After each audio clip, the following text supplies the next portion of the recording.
Pendidikan Guru Penggerak Angkatan 2 Kabupaten Bengkalis. Koneksi antar materi Modul 21 A9 oleh Hotler Saruksuk SPD, SD Negeri 3 Rupat Utara. Fasilitator Ibu Nur Jasmi MPD. Pengajar praktik Tolinia Sofia MPD.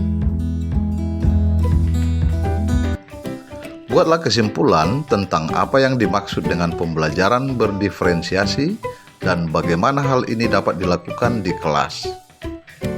Jelaskan bagaimana pembelajaran berdiferensiasi dapat memenuhi kebutuhan belajar murid dan membantu mencapai hasil belajar yang optimal. Jelaskan pula bagaimana Anda melihat kaitan antar materi dalam modul ini dengan modul lain di program pendidikan guru penggerak. Murid yang berada dalam satu ruang kelas berasal dari latar belakang yang berbeda. Mereka memiliki keberagaman karakter, kesiapan belajar, minat, serta profil belajar yang berbeda-beda. Masing-masing individu memiliki keunikannya sendiri-sendiri.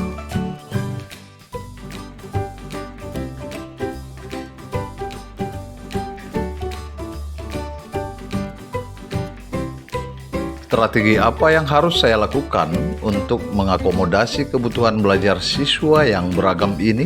Langkah-langkah apa yang dapat saya lakukan untuk menerapkannya di kelas? Untuk mengakomodasi keberagaman kebutuhan belajar murid, pembelajaran berdiferensiasi merupakan salah satu solusi yang perlu diterapkan di kelas.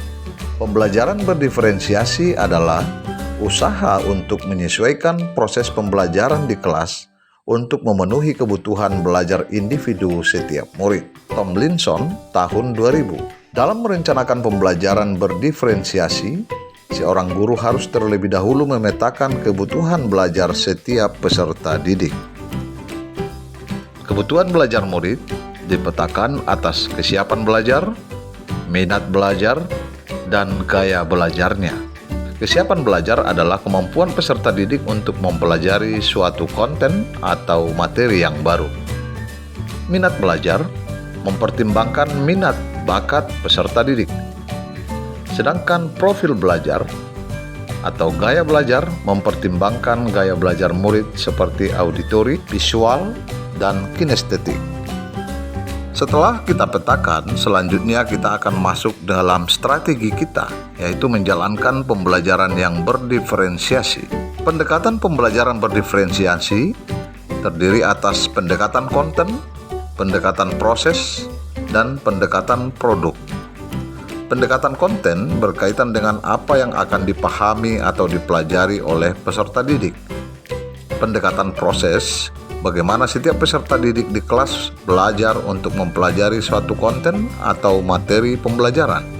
Pendekatan produk dilihat dari karya yang dihasilkan peserta didik dalam menyajikan sebuah konten atau materi pembelajaran. Dalam melaksanakan pendekatan pembelajaran berdiferensiasi, guru boleh menggunakan salah satu atau lebih dari ketiga pendekatan tersebut. Bagaimana koneksi antar materi pada modul-modul yang sudah dipelajari?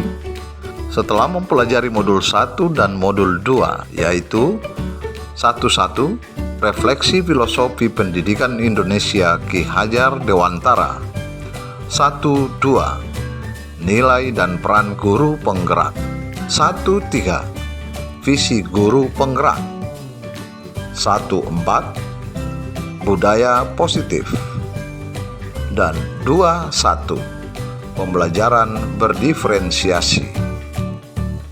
Seluruh materi adalah bertujuan untuk memberikan pemahaman kepada guru agar guru dapat melakukan perannya, menjadi teladan, memiliki visi yang menciptakan merdeka belajar, membangun karakter anak melalui budaya positif di sekolah, meningkatkan kualitas diri sehingga menjadi guru profesional agar dapat menghadirkan pembelajaran yang berkualitas, berkarakter, dan dapat mengakomodasi kebutuhan belajar murid baik secara kelompok maupun individu.